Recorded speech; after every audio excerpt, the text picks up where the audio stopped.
अस्सलाम वालेकुम, मेरा नाम है फरहीन और हेयरिंग से रिलेटेड जितनी भी इन्फॉर्मेशन है वो सब हम आपसे शेयर कर रहे हैं अपने इस यूट्यूब चैनल पर।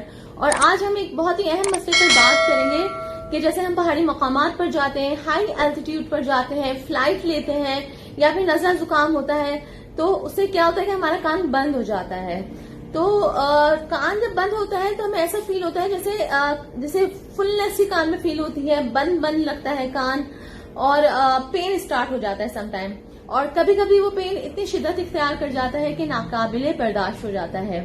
तो ये जो है कान का बंद होना, ये आखिर क्या है, इसकी क्या वजूहात है, क्यों ये कान बंद होता है और कौन सी ऐसी एहतियात हैं जिनको हम इख्तियार करके इस मसले से बच सकते हैं, और अगर कान बंद हो जाए तो उसको हम किस तरह खोल सकते हैं, ये सब हम आपको बताएंगे आज की वीडियो में। तो हमारे साथ रहिए।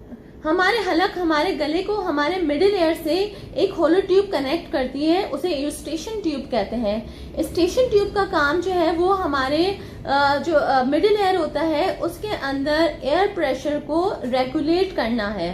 तो जब हम किसी हाई एल्टीट्यूड पर जाते हैं, कहीं पहाड़ी मकामात पर ऊपर की जानिब सफर करते हैं, ऊपर से नीचे की जानिब सफर करते हैं, या फिर हम फ्लाइट लेते हैं और फ्लाइट पर हम जो है वो बुलंदी की तरफ जाते हैं या बुलंदी से नीचे लैंड करते हैं, तो उस वक्त हमारा कान जो है वो बंद हो जाता है। इसके अलावा जब हमें कोई फ्लू होता है, साइनस प्रॉब्लम होती है, नज़ला जुकाम होता है, तो उस वक्त भी हमारा कान जो है वो बंद हो जाता है। तो उसकी वजह ये होती है कि हमारे स्टेशन ट्यूब जो है वो जो है एयर प्रेशर मेंटेन नहीं कर पाती, इसलिए हमारे कान में जो है वो नेगेटिव प्रेशर बनना स्टार्ट हो जाता है और हमारे कान का पर्दा भी सक इन हो जाता है।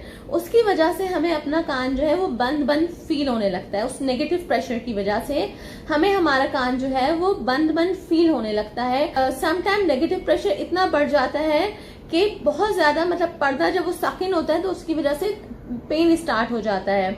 और बच्चों में तो ये इतना ज्यादा कभी हो जाता है कि कान का पर्दा जो है वो भी डैमेज हो जाता है और बच्चों के कान से जो है वो रेशा आने लगता है, मतलब फ्लूइड्स आने लगते हैं। तो कान के बंद होने से बचने के लिए हम ये एहतियात कर सकते हैं कि जब भी हम जो है वो किसी पहाड़ी मकामात पर जा रहे होते हैं, जब हम ऊंचाई की तरफ सफर कर रहे होते हैं, हाई एल्टीट्यूड पर जा रहे होते हैं या हम फ्लाइट में होते हैं, तो हमें चाहिए कि हम च्युइंगम चबाते रहें। जो हमारी जो मोमेंट होती है उससे जो हमारा मिडिल एयर में एयर प्रेशर है वो मेंटेन रहता है, तो उसकी वजह से फिर हमारा कान जो है वो बंद नहीं होता। तो या तो आप कुछ ऐसा कुछ खाते रहें, कुछ भी चीज चबाते रहें, सबसे उसका बेस्ट तरीका यह है कि आप च्युइंगम चबाते रहें।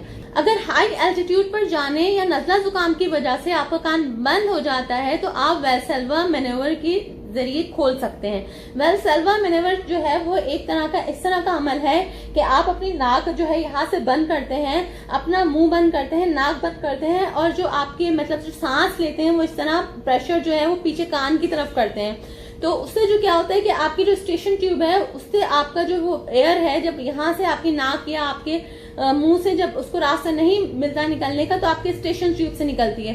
तो इस तरह जब वो स्टेशन ट्यूब से एयर निकलती है तो जो आपका जो स्टेशन ट्यूब है वो खुल जाती है और आपके जो कान का जो एयर प्रेशर है वो मेंटेन हो जाता है। ये अमल आप 1 बार 2 बार 3 बार कर सकते हैं, लेकिन इसके बाद भी अगर आपका कान नहीं खुलता तो फिर आपको ENT स्पेशलिस्ट को दिखाना चाहिए, क्योंकि आप बहुत बार भी ये अमल नहीं कर सकते अगर आपका कान नहीं खुल रहा।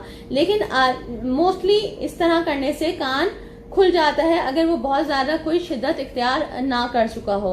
और इसके अलावा जो बच्चों में अगर क्या होता है कि बहुत ज्यादा अगर से ये एयर प्रेशर बढ़ता है तो उनका कभी कभी एयर जो है वो एयर ड्रम डैमेज हो जाता है। जब अगर ऐसा कुछ हो जाए तो आप उसके लिए एहतियात होती है कि 5-6 महीने तक दोबारा किसी पहाड़ी मकाम पर आप ना जाएं, किसी ऊंचाई की तरफ ना जाएं, कोई फ्लाइट ना लें। और फिर बच्चा का आहिस्ता आहिस्ता जैसे आप ENT स्पेशलिस्ट को दिखाएंगे, वो कोई ड्रॉप्स वगैरह देंगे तो बच्चों का क्योंकि जो ग्रोथ हो रही होती है तो इस वजह से उनका जो कान का पर्दा है वापस से हील हो जाता है। तो अगर आपका कान बंद हो जाता है तो आप वेल्सेल्वा मैन्योवर का अमल दोहरा सकते हैं, कर सकते हैं। और अगर इसे सही नहीं होता तो फिर आप जो नेक्स्ट ऑप्शन आपके पास यही है कि आप किसी ENT स्पेशलिस्ट को दिखाएं। आई होप आपको समझ आ गया होगा और ये वीडियो आपके लिए यूजफुल रहेगी। अगर वीडियो पसंद आई हो तो चैनल को सब्सक्राइब करें, वीडियो को लाइक करें। अपना बहुत ख्याल रखिएगा। अल्लाह हाफिज।